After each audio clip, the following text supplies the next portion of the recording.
ঘটনাস্থল থেকে আমাদের সাথে যুক্ত হচ্ছেন সহকর্মী আহসান সাদিক, যুক্ত হচ্ছে তার সাথে। আহসান, সেখানকার পরিস্থিতি আমাদেরকে জানাবেন, আর আহতদের অবস্থা এখন কেমন, কোনো কিছু জানতে পেরেছেন কিনা? জয়ী, ঘটনাস্থলের অবস্থা যদি আপনাকে জানাই, আপনি হয়তো বা দেখতে পাচ্ছেন আমার পেছনে যে ফ্ল্যাটটি আছে, এই ফ্ল্যাটটিতে কিন্তু সবজি বিক্রেতা কালাম সে তার পরিবার নিয়ে বসবাস করত এবং প্রত্যক্ষদর্শী বা প্রতিবেশী সূত্রেই যদি বলি, তারা যে তথ্যটি জানিয়েছে আসলে সকালে ভোরবেলা আজকে মূলত দেয়াশলাই ধরাতে গিয়েই কিন্তু আসলে এই বিস্ফোরণের ঘটনাটি ঘটে।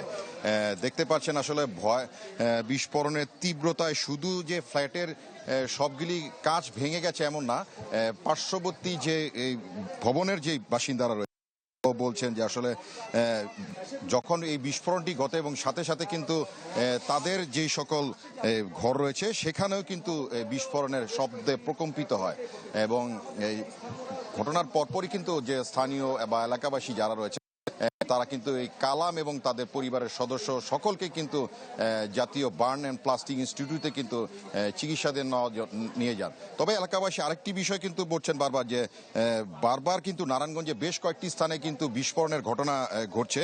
তো অতি দ্রুত যেন এই বিষয়টি থেকে আসলে প্রতিকারের দাবি বা এটি যত বারবার না ঘটে এই ব্যাপারে যেন যথাযথ কর্তৃপক্ষ একটি সিদ্ধান্ত নেন, এই ব্যাপারে কিন্তু এলাকাবাসী কিন্তু বারবারই দাবিগুলি জানিয়ে আসছে।